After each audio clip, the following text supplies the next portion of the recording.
Caleb Williams and the Bears fell to the Ravens without Lamar Jackson.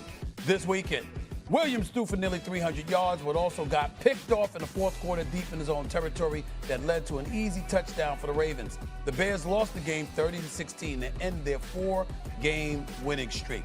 Let's go right to you, CC. Are you a believer in Caleb Williams? Sure. I'm a believer in Caleb Williams, as long as Ben Johnson believes in him. And here's the thing. I'm not going to operate with the preconceived notion or perception that Caleb Williams has to be a transcendent talent in order for the Chicago Bears to get to where they want to go. Yeah. He just has to operate the offense. He just has to make the open throws that are there for him. And what I thought was telling and, quite frankly, a little bit jarring was the difference in opinions or perspectives when it comes to the interception that he threw in the fourth quarter at M&T Bank Stadium. Okay. Where his coach said that there was another option available to him that he should have taken, the running back that was in the flat, and Caleb Williams saying, no, that was the right play. It was just a better play by Nate Wiggins, the corner. When the play caller and the quarterback are not seeing the game the same way, that is problematic. Yes. And that was the number one priority for Ben Johnson when he took the job at the introductory press conference. He said, to have the play caller and the quarterback see the game the same way is going to be critical to their success in Chicago. The fact that there is a rift between how they're seeing the game, to me, is a bad sign for the Chicago Bears. Yeah, listen, we said it a couple weeks ago. You and I were sitting here on a Wednesday, and I said I'm not a big believer in him in the game against Washington. He's fumbling snaps. He was very conservative down the field. Ben Johnson, when that game-winning field goal, run the ball to Swift, didn't want to put the ball in Williams' hands. I saw him in college. He creates his own chaos sometimes. Yeah. And because of that, you know, and I think this is the way it is. There's two things he's got going against him. One, Chicago drafting quarterbacks has never been very good, you know, whether it's Trubisky or Kate McNown. They've had a lot of trouble. And two, he was drafted ahead of Daniels and Drake May. And the other two are better. Yeah. So the Bears had a chance to get the other two guys, took Williams. Now you're going to say, Chris, what difference does it make? That is a difference. When you're the number one pick in the draft and the two guys who are selected behind you are better, that is, you are going to be judged with them. I mean, it's just the way sports are. And that's another reason why I'm a little worried about him. I think he's okay. Can you win with him? Ben Johnson, I like. You probably can. But do I think I'm looking at an all-time great?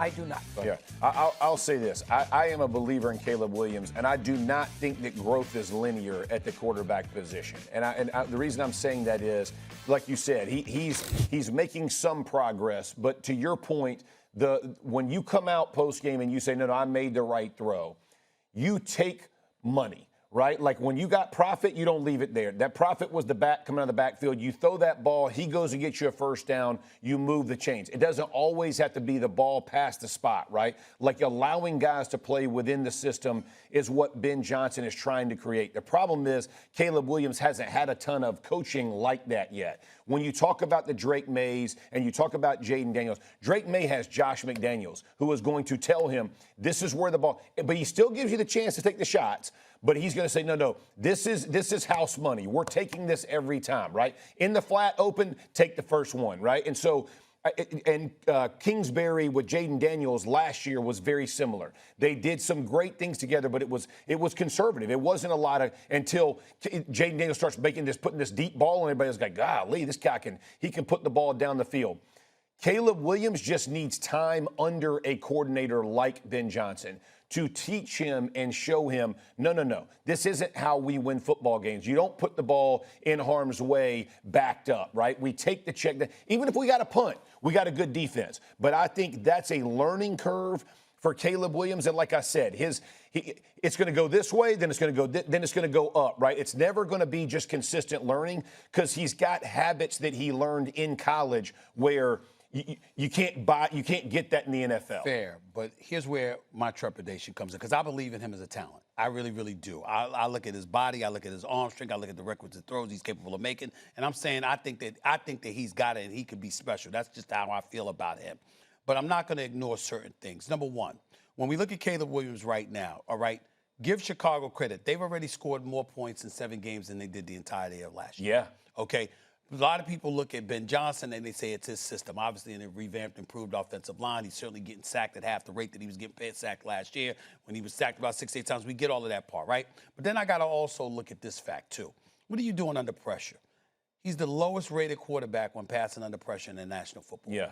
42% completion percentage, only 4.9 yards, pass yards per attempt, 1 touchdown, 1 interception. I got to pay attention to that. So, in other words, when the pressure is applied, you crack. Is that what that's saying? They're talking about how he's got to become a faster processor. That's right. I got to pay attention to that because I'm saying, wait a minute now. You know, these are not the kind of things that you want said about you. I know that you came into the league, all right, and in your first 18 games, all 17 games last year, and game 1 this year, you had 3 different head coaches and 4 different offensive coordinators. So I understand that we got to look at the Chicago Bears as an organization and ask the question, how much did you derail him? How much did you stifle his progress by having Matt Eberflus there as your head coach last year when he shouldn't have been? He's a defensive coordinator, and some people would argue about that looking at what's going on in Dallas right now, even though that might not be his fault, it might be a personnel issue. But the point is he clearly shouldn't have been a head coach for Caleb Williams last year. You should have had a more offensive-minded coach from day one, working on him last year where expectations were minimal compared to what they would be in year 2. You didn't do that. So now you've gone this route, and I'm looking at them and I'm saying, damn, you know, faster processor, that's what he needs to do. Okay, you weren't saying that before. Why are you saying that now? Is it because of all the people that's been in his ear? And now he's finally got somebody to listen to, but this is the first time he's really had somebody to listen to. So now all of a sudden he has to unlearn everything that he may have learned over his rookie year in the National Football League. You got to ask yourself that question. And to me, you two are more qualified than me and Doggy to really, really answer. Okay, how much of a derailment is that? And how much harder is it to unlearn old stuff, learn new stuff compared to just coming in and not having to unlearn anything? You're just learning new stuff because you weren't exposed to the bad stuff. If you've never played within a structured offense, it's going to be hard. It's an uphill climb. Now, I'm not saying that it can't be done. They coached a lot of the wild out of Josh Allen when he came out of Wyoming. But if we're keeping it a buck, Jaden Daniels and Drake May had distinct advantages that Caleb Williams did not. Right? Drake May had Phillip Rivers as a mentor in college. He was coached by Josh McCown in high school. Jaden Daniels had Herm Edwards and Brian Kelly. So, I mean, it's levels to this thing. But I'll say this, Stephen A., beyond all of the stuff, this boy Caleb Williams better go out here and win against Cincinnati in Week 9. Because there's no way that you can lose to the Baltimore Ravens with Snoop Huntley as their quarterback and then follow that up with a loss to the Cincinnati Bengals after we just saw the quarterback that you replaced in Justin Field hang 39 on the Bengals defense with the New York Jets skill position players. This is a big game for Caleb Williams because they can't have the same kind of second half slide that we saw last year, this year. Dog, I give you the last word. Listen, I go back to a Notre Dame game I saw a couple years ago in college when he was in South Bend. And Lincoln Riley, had Mayfield and Murray. He's a good quarterback guy. And he was terrible in South Bend. And I know he won a Heisman Trophy, but I said to myself, geez, I'll tell you right now, I don't completely trust him. And I have not seen, last year at Thanksgiving when he screwed up the last couple plays, when I had a chance to beat them, I have not seen when I'm watching these games, wow, I have a lot of confidence that he is going to bring me down the field, make the right decisions. Second year, I'm seeing it in May. I see it, of course, out of Daniels last year. I'm not seeing it out of Daniels. Well, I think the thing that strikes is one thing to say you see it with May, you see it with Jaden Daniels, but another thing entirely when CC brings up Justin Field. You got to outplay him now, too? Damn, that's a lot. That's a lot. That's a lot. Coming up, we'll revisit the classic 18-inning World Series thriller last night. Can the Blue Jays turn it around? Or is it already over? Plus, 2 of the best quarterbacks are about to square off on Sunday when Mahomes faces off against Josh Allen. Who is this matchup more important for? We have a take you don't want to miss regarding that. Stick around. First Takes in the house. Don't go away.